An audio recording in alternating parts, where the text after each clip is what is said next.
Magazine. I'm here with Josh from As They Lay Dying. How you doing, man? Good, man. Just hanging out. Woke up about an hour ago. Yeah. Just hanging out, man. 3 weeks into the tour. You're lucky, great. You actually got in this band, and then you said you were trying out. How did that work out for you? Like, what's that whole process like? I'm sure it was like, real intimidating. Yeah, basically the way it went was you didn't know anybody before. The way it happened was that I was on tour with another band that we were trying to get signed, and we had our manager had passed along our demo to Tim, who at the time was like running an imprint on Metal Blade, and Tim liked it, but he wanted to hear our new stuff. He wanted us to record some more before he like really considered it. And sometime in that time period, our band broke up, and then around that same exact time was when the old bassist left. And so when they were looking for new people, they were asking Eric, the guy that was our manager, knew them really well because he worked for Pluto Records when As They Dying was on back in the day, the first label. So he was like, well, why don't you get Josh from that band that you heard? And he was like, oh, so he's not doing anything right now. And he called me one day. It's like, hey, Josh, this is Tim Lambesis from As They Dying. I'm like, oh, crazy. And he was like, we want you to come try out. The catch is you have to pay for the flight because we've already had like 15 people. We can't just keep playing flights. We don't even really know you. Right. And I was like, oh, no problem. So flew out. It was weird because when I was trying out, there was another guy there the same 2 days, and we learned like 5 songs each, all the ones that had like singing vocals on them, and then just played them with the band a few times. Yeah, that's pretty much how it went. And about a week later, they called me and said they wanted me to go to the UK with them. Good chemistry and everything when you guys met up and all that. Yeah, I was super nervous and stuff, but I mean, I guess it was good chemistry. The first thing that really swayed me in the direction was my dad. We were at like a family gathering. My cousin had a guitar.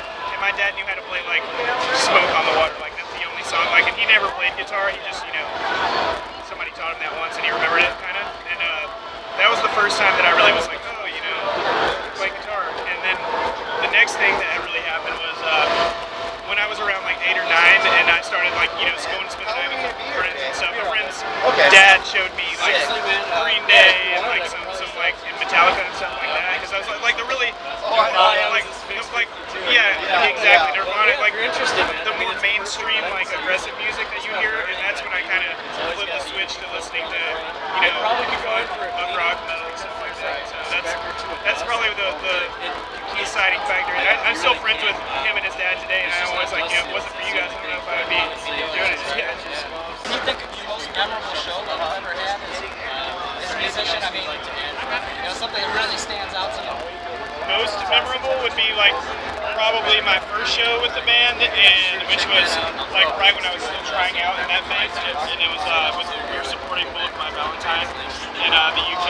And I remember just walking out for the first time playing in front of more than like 75 people. It was like 5,000 people there, and I was just like. And then the other most memorable is walking out on the stage at Wacken Festival in Germany. We played it twice now, but the first time we played, that was just the most people I had seen in one place ever. Yeah.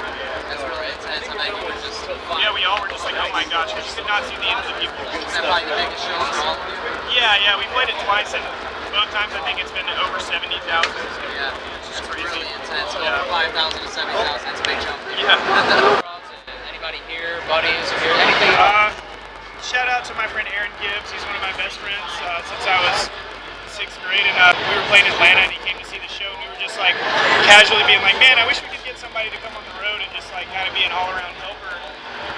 And he was like, I'll quit my job today and do it. And we're like, okay. So yeah. Is he here now? Yeah, he's not. Yeah, I wish he was around here. I would show you, but he's probably working somewhere right now. But we're paying him. I mean, we couldn't afford to pay him much because we already have a full crew on this tour. But he probably loves it anyway. Yeah, he's really stoked. So I'm just really pumped that he's out here hanging out. Right.